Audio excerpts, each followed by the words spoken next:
भाजपा के कुछ लोगों ने नारी तू नारायणी को नारी तू नौकरानी बना दिया है, इस स्लोगन को ही चेंज कर दिया है। ऐसा मैं इसलिए कह रही हूँ क्योंकि कुछ लोग जो ऊपर बैठे हुए हैं वो यही चाहते हैं कि जो औरत उनके इशारों पर नाचे, जो उनकी बात माने, जो गॉसिप्स का हिस्सा बने, उसको तो वो प्रदेश में, दिल्ली प्रदेश में महिला मोर्चा अध्यक्ष भी बना सकते हैं।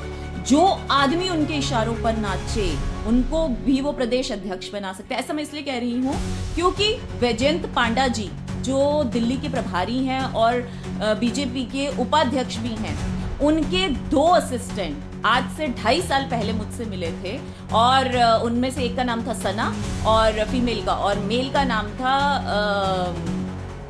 विनोद राणा। उन्होंने आके मुझसे बहुत सारी गॉसिप मुझसे आके पूछते हैं कि नेहा जी बताइए उस वक्त वहाँ के संगठन मंत्री जी का उस महिला के साथ चक्कर है या नहीं। अरे भाई, मैं यहाँ काम करने आती हूँ या दुनिया के चक्कर देखने आती हूँ कि किसका किसके साथ चक्कर चल रहा है या नहीं चल रहा, और मुझे इससे क्या लेना देना।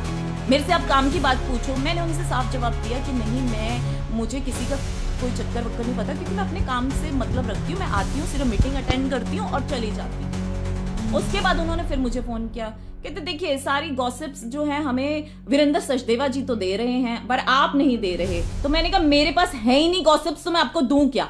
और ये कह के मैंने फोन काट दिया।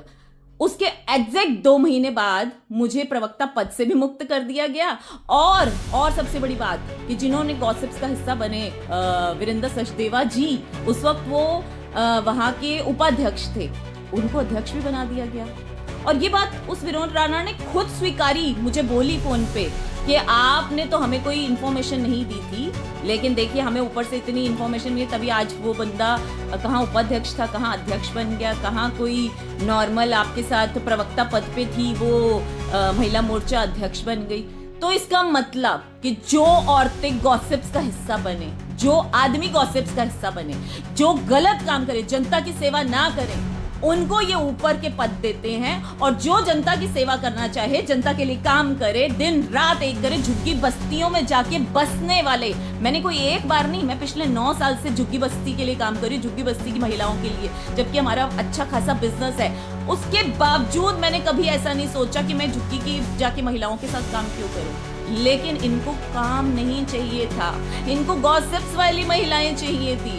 इन्होंने देखा ये क्या बात है, वैजयंत पांडा जी के पीएस ने कहा ये क्या है, ये तो बेकार मतलब औरत है, ये तो सिर्फ काम काम काम, और जहाँ पैसा लगाना हो बस पैसा लगाते। राजनीति तो इसको आती ही नहीं। और आज भी ये लोग यही बोलते हैं कि इसको राजनीति तो आती ही नहीं। भैया अगर ऐसी इतनी ओझी और घटिया राजनीति होती है तो मैं सच में, मुझे राजनीति नहीं आती। मैं सोशल वर्कर ही अच्छी हूँ। लेकिन मैं इतना कहना चाहूंगी, एक औरत का अपमान आपने किया है ना, तो दिल से ये बद्दुआ है। मैं इस वक्त सेल्फी, मतलब मेरी ये हालत कि मैं इतनी टॉर्चर मेंटली हो चुकी हूँ कि हार के मुझे ये सब बोलना पड़ रहा है। ऊपर वालों ने नहीं सुनी, अब वो ऊपर वाला सुनेगा। और कौरवों का भी अंत हुआ था। कौरवों को लगता था हम बहुत बड़ी सेना है, हमारा तो अंत हो ही नहीं सकता, एक द्रौपदी क्या कर लेगी। तो मैं आज यही कहूंगी, इतिहास गवाह है कि जब किसी मासूम औरत के साथ अन्याय होता है ना, तो वो ऊपर वाला सुनता है बस।